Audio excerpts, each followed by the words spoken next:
بنی اسرائیل میں ایک نوجوان تھا کہ جو بڑا گناہگار، بڑا سیاہکار اور رب تعالیٰ کا بہت بڑا نافرمان تھا۔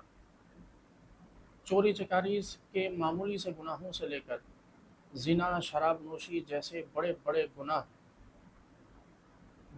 گناہوں کے حوالے سے وہ مشہور تھا۔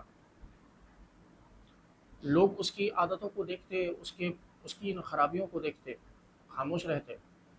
ایک مرتبہ لوگوں نے اس کے متعلق حضرت موسیٰ سے سوال کیا، کیا موسیٰ، کیا اس نوجوان کی بھی بخشش ہو سکتی ہے؟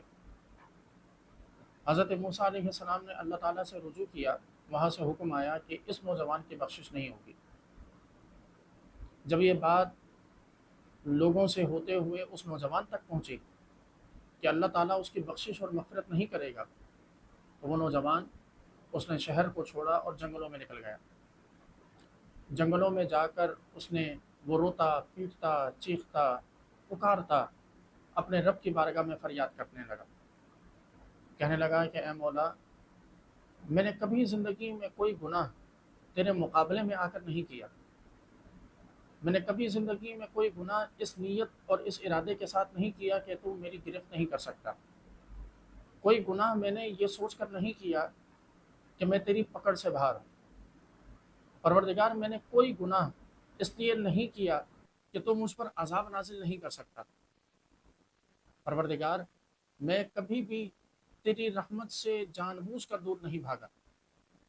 ہاں، میری بدبختی ہے، میری بدقسمتی ہے کہ نفس کے ہاتھوں میں مجبور ہوا، چاہتے نہ چاہتے مجھ سے گناہ سرزد ہوا۔ شیطان نے مجھے بہکایا اور میں بہک گیا، چاہتے نہ چاہتے میں تیرے راستے سے دور ہٹ گیا۔ لیکن اے میرے مولا، اگر تو بھی میرے گناہوں کو معاف نہیں کرے گا تو پھر میں کس سے امید رکھوں؟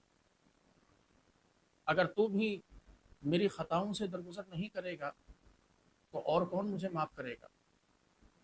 اگر تو بھی میرے لیے اپنی رحمت کے دروازوں کو بند کر دے گا تو میں اور کس کے در پر جاؤں گا؟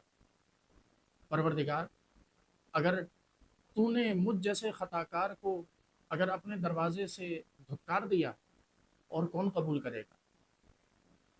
ادھر اس کی آہو بکا جاری تھی، ادھر اللہ تعالیٰ کی جانب سے حضرت موسیٰ علیہ السلام کو پیغام ملتا ہے کہ موسیٰ، جاؤ اور اس نوجوان سے کہہ دو کہ تم نے ہماری رحمت کی حقیقت کو پا لیا ہے، تم نے ہماری بخشش اور ہماری مغفرت کی حقیقت کو سمجھ لیا ہے، اور اس حقیقت کو سمجھنے کی وجہ سے اسے بتا دو کہ اللہ تعالیٰ نے اس کے سارے گناہوں کو معاف کر دیا۔